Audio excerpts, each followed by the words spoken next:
How's it going, pals? And welcome back to my channel. Today, we are going to be using this old doll that I, made before, but we're gonna use her head because, as you can see, it's cut in half. Um, and we're going to be making a custom Wizard of Oz character. My very own Wizard of Oz character, indeed. In fact, sorry. This doll used to be, one of my OCs, but I redid her, so now I just have her wrecked up head and the other doll's body, the other one that I replaced her head with. So now we're just taking off the old paint, and as you can see, I am cutting her face, as if this doll has not been through enough pain in her life. She is getting facial surgery because I really, really want her to have an open tooth smile. Because I really wanted to try something new with this doll, and what better new thing to do than give her teeth in her head? No, but I just felt that this character would have an open mouth smile and be very, rah, Ooh.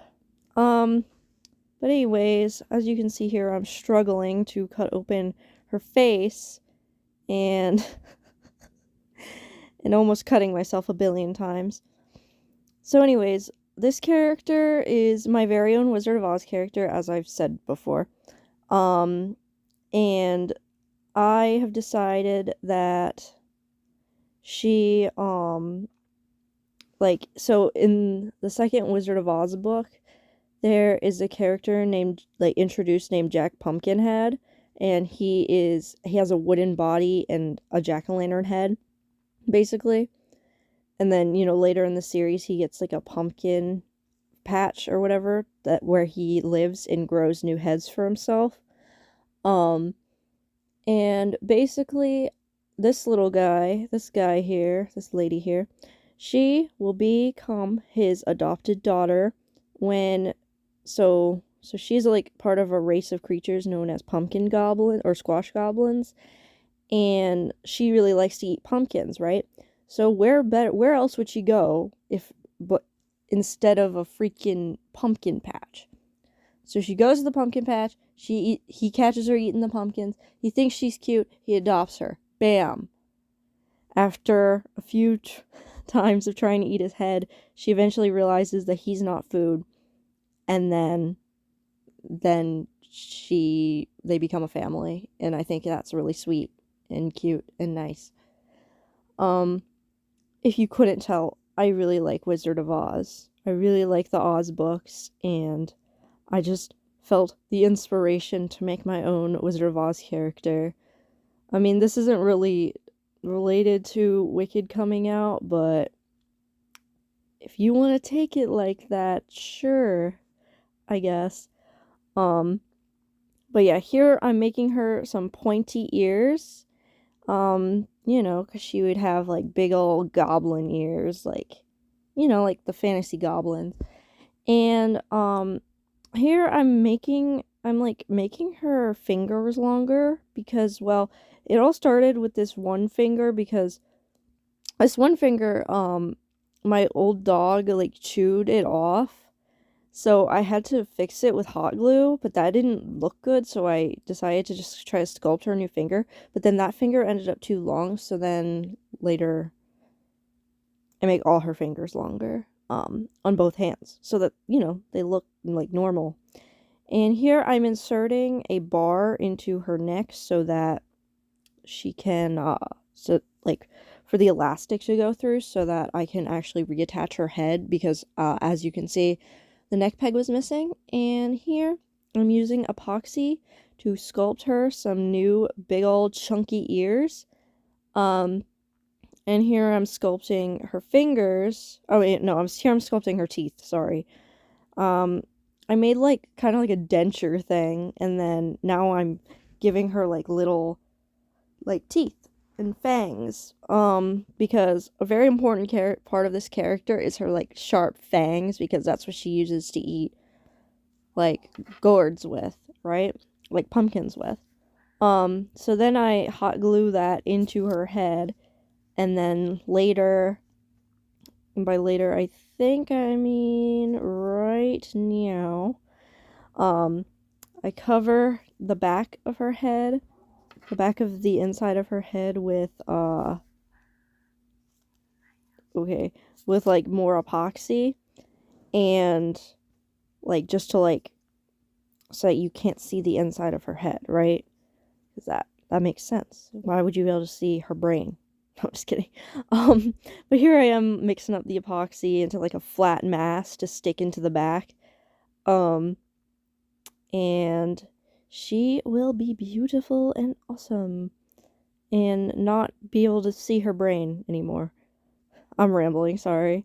But anyways, another big part of this character is like she's very jolly, obviously. She's very jolly and nice. And since Jack Pumpkinhead's like his pumpkin heads, like, you know, they rot. That's why he has a pumpkin patch, so that he can replace his head. So I would imagine that she, being his daughter and all, would carve out his new face every time that his head would rot. And then she would like eat the pumpkin guts from his head. Anyways, here I'm sculpting her like cheeks and nose, because I felt that it like her nose didn't like match the rest of her face or anything. So I just, you know, I gave her a nose and sculpted some nostrils, and then I sculpted the cheeks so that, you know, she wouldn't have a gaping hole in her face.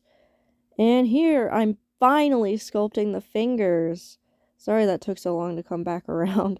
I originally, when I was sculpting her fingers, I really wanted to give her like little claws, but that was like really, really hard to do, because like fingers are so hard to sculpt. I didn't realize how hard they would be to sculpt when I started this. So I end up cutting off all of her fingers and then sticking like pins in there, and then like, you know, cutting them down to size, right? And then I put epoxy onto the fingers, and that worked a lot better than sticking the clay just straight onto the vinyl fingers. Although I don't recommend doing it the way I did it. Like, I would definitely wait for each finger to cure before adding the next finger.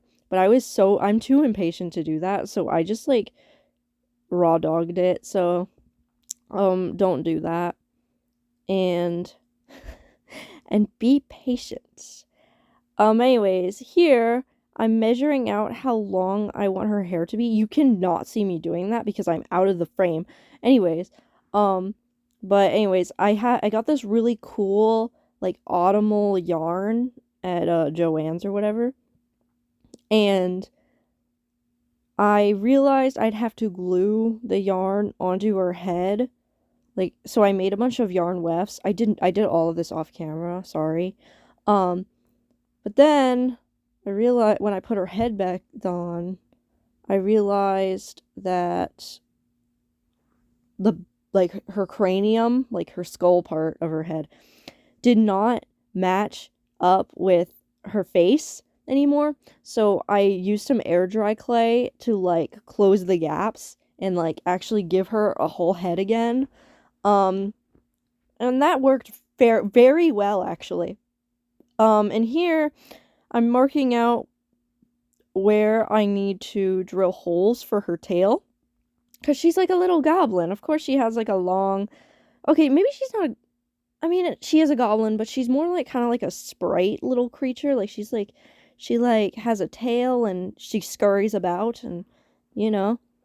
But anyways, I form her tail out of wire, and then I draw around it to like make a pattern for like fabric, so I can cut out, you know, a fabric tail, obviously.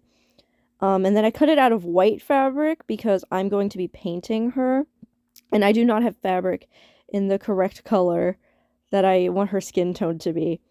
So I cut it out and I paint it, and then I sew it and stuff. And then I stuff it with leftover yarn fluff from when I've made other dolls.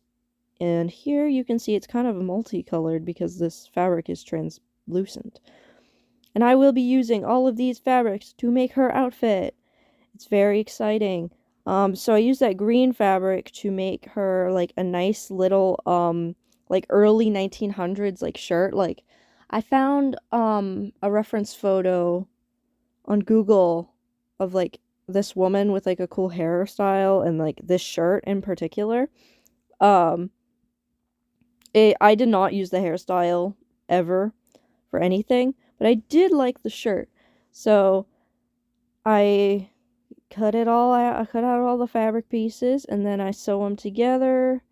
Oh, cut that one in half. Sew them together. And then I put like little sunflower petals on the sleeve of the shirt. And then I attach the sleeve. And it's kind of like a bunched up, like ruffly kind of piratey sleeve. And then I cut out a circle, like 2 circle skirt pieces and like a front piece. And then I add, like, I sew those together and then add a button or snap. And then I sew some straps on there. And now, time for her silly little hat. I wanted her to have like kind of like a scarecrow hat because she's like a farmer, kind of. And then, so I made this pretty much using Delightful's method from her like little witch doll. And then I glue that together. And then here I'm sewing like little squares of fabric onto her skirt so that it looks like, so you know, so she has like patches on it because I would assume, I don't know, it just seemed like the aesthetic, it seemed like the move. So I added a few patches and a little pocket onto her dress and just to make her look all scarecrowy and stuff. And then I cut out little leaves for her tail and hat. One of these goes at the end of her tail and the other one goes at the end of her hat. And they're kind of like, yeah, see, you can see here. And then I found these apple white apple shoes. Like, they're really cool. I really like them. And then later I paint them, but we don't talk about that right now. So then I start painting on her skin tone, which looks really blue in this video and in some lighting, but it's more of like a green. Like, it's more like a, I don't know how to explain it. Like it's a green, like a, you know. But anyways, now I'm painting those apple shoes orange so that they can be pumpkin shoes instead of apple shoes.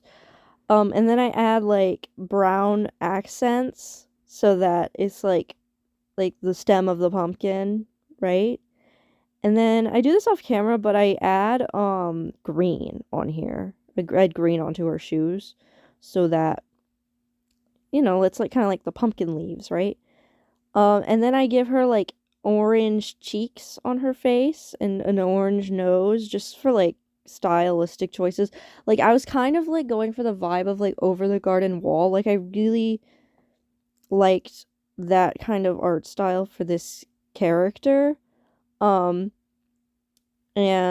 you know, I gotta give her her jolly expression.